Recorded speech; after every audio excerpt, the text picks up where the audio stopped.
Record. Okay. We're talking with Yeah. Beverly Hamilton, and she is a former director, the most recent former director of Metro Mix. So, Beverly, can you tell me, how did you become the frontline director for this wonderful chorus? Well, there will be those who will think it was a foregone conclusion, because when I came down from Cedar Rapids, from the Cedar Rhapsodies, I had already been in Starshine for 6 years. And so Geraldine was like, you got to get down here. You got, we got to be a team because we're already a team. And so when I finally came, I was an assistant director, and Joe Shoemaker and I kind of shared those responsibilities. She was always visual. I was always about sound. And and it was a great team. It was a great team. We had a really good camaraderie. And Barb Reed will laugh about when she and I and Sally Eggleston were a team, sort of in Cedar Rapids. We used to laugh that there wasn't a left brain between us. There were so many right-brained people, and at least Gerald Lee had a lot more organizational skills than I ever brought to the table. She just has. She lives her life in a more organized fashion. So that was fun. So that was a great team. And when the opportunity came up for her and for Jim to get to St. Louis for a job situation, it was a big deal for them to leave Iowa City because that had been home for a long time. Uh, so I did have to audition for the job. Okay. And I had Okay. already been directing up in Des Moines for 2.5 years, driving back and forth and realizing that the assistant director job was a lot easier than the directing job. Correct.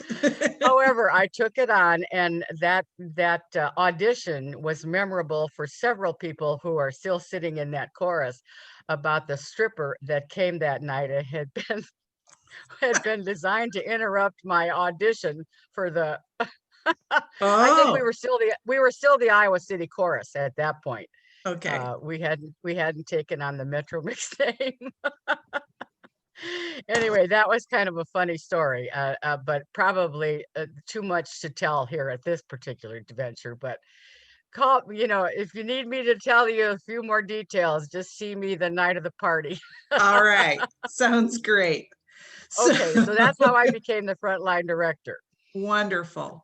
Despite the stripper that night, they took me on. They took me on anyway.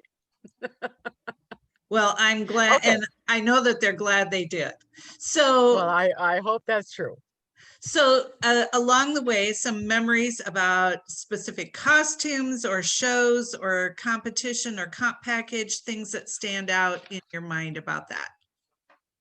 You know, there was an opportunity, for God knows why. I was the costume chairman one year, and you will remember, those of you who had that pink dress, it was a full circle. There were 10 yards of material in that costume, and Joe Shoemaker has a picture of me dancing, and I was still in the front row at that time, and I had swirled around, and my skirt swirled so high that you could see the little panties that we made for that costume. Joe reminded me that we called them lollies, but the front row had little underpants that were made for that costume. I don't know that we intended to show our underpants, But you did. but apparently I tried to. I don't know, but that was my last bit at trying to be a costume chairman. But believe me, and I have huge admiration for people who will take on that role. We've had some really fun things over the years, especially when I ventured off the beaten path to start looking at parodies and start looking at things that we could costume, a little more creatively. Which reminds me then of the vampires, and the when we wore the painter's pants and had those little whiskas as cleaners, and they kind of shoved underneath the riser for the front row. Um, The I wedding don't know. dresses. The wedding dresses, that was memorable. Yeah, and I kind of like to think of myself that I could think outside of the box. I was never the most creative person, because I had people I could depend on for that. But I could pop up an idea from somebody I had stolen or I had seen, or, what about this? And when we decided on the vampire thing and got as involved as we did with the wigs and the way the costume or the makeup was going to be happening. And that's when Robin Stoker got involved. She was already out of the chorus at that time. That was Darnell's daughter. Um, and you think back, as soon as I'm memorying with you here over my career with, boy, the people that came through me and the people who are since gone or have left for one reason or another, not necessarily dead, but Right. oh my God, so many people that have adored. Um, and when you were asking me, you'll get to the question about what was the benefit for me. The benefit was all of those people who I could learn about and become friends with and learn and love. I mean, never a lack of love for Right. me or me for them. Um, you know, I wouldn't venture to say there weren't people over the course of those years who came to not think so much of me as a person they could love. I only lost a couple of them, and this goes way back, where every time I said a swear word or for any reason was a little less appropriate than I should have been, um, there were a couple of people that took issue, and they should have, of course, Mhm. because I was certainly, there were parts of my personality that weren't always good to be on display. I'll say it that way. Right. And no, and don't call me up later to talk about that. Okay. Okay. Well, Anyway, I yeah. know that there is one specific competition that probably is very memorable for you. Dealing I would with have to say, go ahead. dealing with scores at competition Dealing with scores, you know, at the regional level. when we broke 600 and they made me, that allowed me to become a master director. Absolutely. And that was very, uh, wow. I'm going to be blank exactly on the year, but we were still in Region 20, I think, and it was maybe our final hurrah in Region 20. Um, Here's one of the things that I do remember about that final hurrah in Cedar Rapids. I missed have no, it wasn't because I missed getting 600 points by 1 point. Oh, that's right. 599 was the score. And there was a girl in the chorus named Jane May at that time, and she presented me with a single um, plexiglass made out of some kind of plastic shaped like the one, with all of the information on that little device, that little one. Oh my. Memorable. Yeah, memorable. The 600 points came later, and boy, and I should have that in my memory, but those of you who know me will be able to talk about my memory lapses here. Are Other, the are there other if things I that you could want to, just discuss, I'm sorry, I'm talking over you. if there are other things that you want to bring up yet that you have? Well, there are other memorable events that were not necessarily my my memories, but I was the Archie queen. I would get Archies over and over and over again for the bloopers that I performed for one reason or another. And lots of them were with Dorothy Beatty. Oh my God. We were famous. We were famous for the number of Archies Okay. that we got as a team. The other thing that is kind of memorable, and again, this was again a blooper for me because many in the chorus will remember the shoulder pad incident, where I'm on the contest international stage. Can't tell you what year it was or what contest it was, but I had a roaming shoulder pad coming out, coming from somewhere, and it came out of wherever it was, and it was landing, it was roaming towards the shoulder. And I was trying to maneuver it away from that in front while the chorus is singing and while I'm directing. And my back is to the audience, so they can't see what's going on.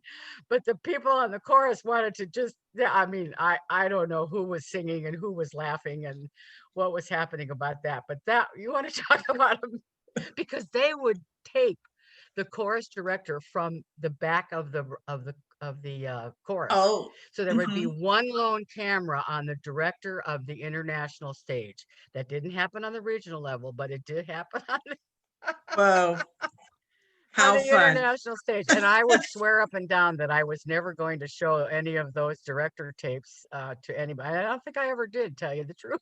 I I don't know know if that I would either. I was always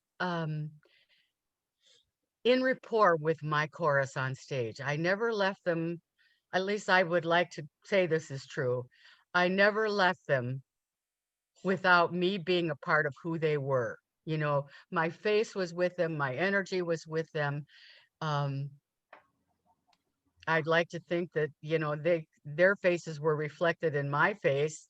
That might not have always been true, because sometimes they would think I'm doing what she's doing, and they wouldn't be. You know, Yeah, I don't know. You it know, happens but all the time. I try to certainly be in their aura when we were on the contest stage. You know, Yeah. there'll be somebody who will remember a certain incident when I was out to lunch, and I don't know. I don't know when that might have been, but uh, anyway, I think Well, the other one, talking about a costume situation, when we went to Harmony Classic, and it was our one and only time to go to Harmony Classic, and I was uh, dressed as Bert Parks, who was supposedly the guy who did all those Miss Americas and contests in those years. And so I understood at last Monday night's rehearsal there was a quiz going on, and somebody had to remember that Burke Spark, they call it Burke Sparks or okay. Pert Sparks. Okay. And I had rented a tuxedo, had a big black mustache, and I looked like crap. I looked like hell. I'm not kidding. Every time I see that, I want to go kill Jan Ahrens, because she was the one who really encouraged me to do that and dress like that and get that tuxedo. Jan, if you're listening and you're somewhere around, uh, we'll talk someday. I won't slap you, I promise. Okay.